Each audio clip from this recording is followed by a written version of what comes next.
Patrick Henry is one of our nominees. You can go online today at www.cc2009, Continental 2009.us. Go to any state in the nation and you'll find out what the voting process is. On October 10th, we are having voting centers all across Idaho. There was also a plan for mail-in votes. We will have our representatives at the Continental Congress. Will you help get them there?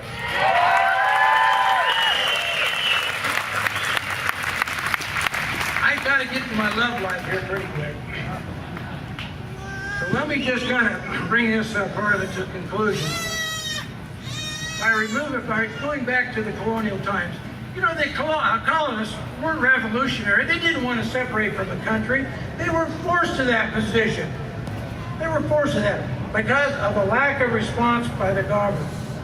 Each petition they sent to King George's, the Parliament, the situation worsened until the Sons of Liberty were branded as traitors with the price put on their hand and martial law enforced. They were forced to take action. They had fought then, after it was over, a long drawn-out war of independence. It was time to devise a government which the abuses that they had been subject to could never happen again. And guess what? We have that to follow. That is why the founding fathers were so literal when they included the Bill of Rights, the right to petition redress for grievances from the Constitution. But I ask you today, aren't we just like the colonists? Don't we want to be free, but don't we want to be known as a law-abiding citizens? Why did we pledge our allegiance? Why are we being taught this kind of stuff over here? Because we are good citizens. We want our country back. Yeah! How is it then that those of us who arise in defense of these freedoms and the foundation for which, how is it that we are then looked at as a domestic terrorist trying to overthrow the government? Unbelievable! But, and too many of us are tempted in this era. We must not bow to fear. I want to give you a quote from Martin Luther King Jr. Cowardice asks the question, is it safe? Vanity asks the question, is it popular? But conscience asks the question, is it right? There comes a time when one must take a position that is neither safe nor popular, but one must take it simply because it's right.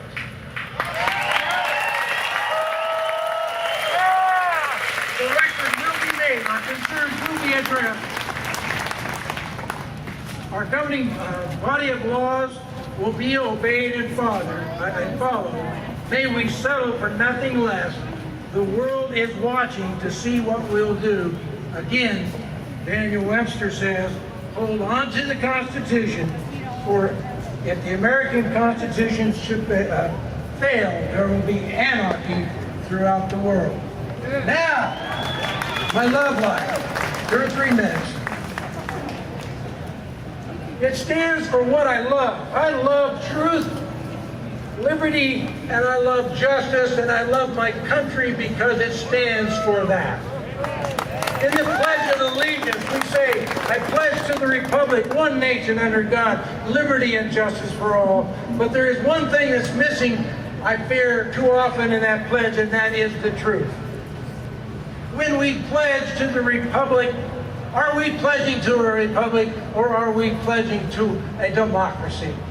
The founding fathers understood that it wasn't a democracy. They disdained democracy.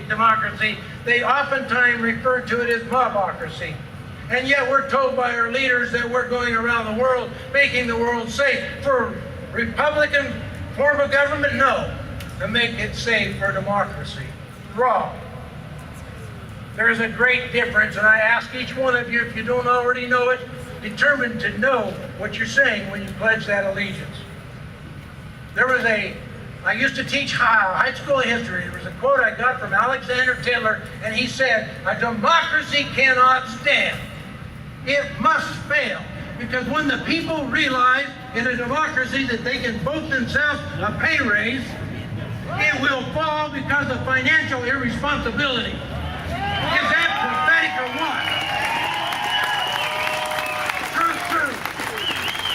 When you pledge one nation under God, and I'm not going to get preachy to you here, I'm just going to ask you, are we truly one nation under God? Or how has it changed since my youth when John Fitzgerald Kennedy stood and said, I have sworn by you before Almighty God, the solemn oath our forefathers took.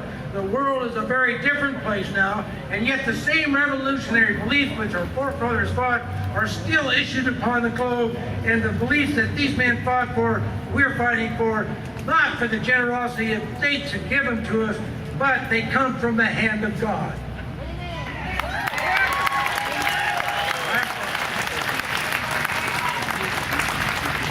Okay,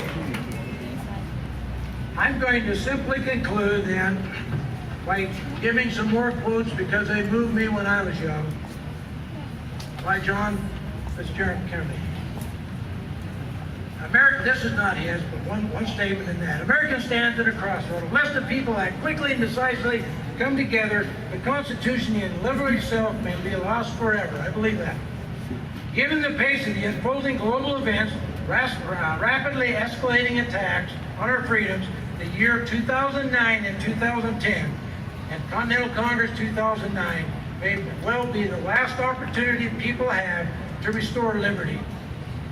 Let the words, JFK's quotes, let the words go forth from this time and place, that the torch has been passed to a new generation of Americans who are unwilling to witness or permit the slow undoing of those human rights to which this nation has been committed.